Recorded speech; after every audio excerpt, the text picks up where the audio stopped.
की एक बहुत बड़ी वजह मसल में स्टिफनेस होती है। जब स्टिफनेस आएगी, तनाव आएगा मसल्स में, तो पेन होगी। ये जो आप योगा कर रहे हैं, एक्सरसाइज कर रहे हैं, ये बेहतरीन रेमेडी है स्टिफनेस को, तनाव को खत्म करने के लिए।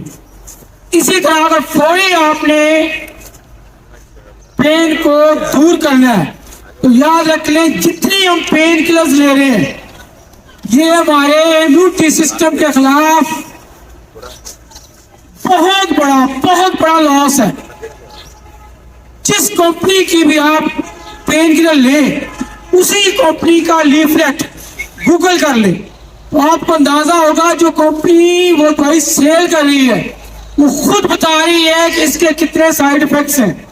लिहाजा पेन किलर को मुस्तकिल इस्तेमाल करना अपनी जात के साथ दुश्मनी है। तो फौरी लीव चाहिए तो योगा और एक्सरसाइज हमारी बेहतरीन उसका सलूशन है, हल है स्टिफनेस को दूर करने के लिए। दूसरी चीज मसाज, वो मैं आपको बताता हूं, पेन किलर से भी ज्यादा इफेक्टिव होगा। आप उस ऑयल को लगाएंगे, उसी वक्त एट द स्पॉट, उसी वक्त आपको रिलीफ मिल जाएगा, जो पेन किलर भी इतना नहीं देगी।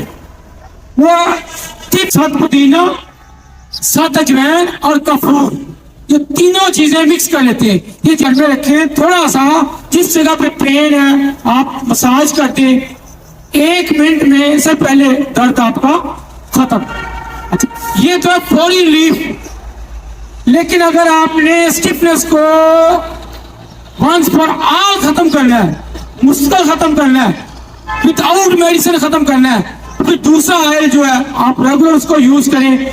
वो आप जैतून का तेल ले लें, मीठा तेल ले लें, उसमें रतन जोत वो चला के घर में रख लें और मुस्तकिल जो इस तरह के पेशेंट है, बुजुर्ग हैं, उनको हल्के हाथ से, ज्यादा सख्ती से नहीं, मसाज करें। अल्लाह के फजल से जो स्टिफनेस है, जो सख्ती है मस्कुलर टिश्यूज की, वो हमेशा के लिए खत्म हो जाएगी।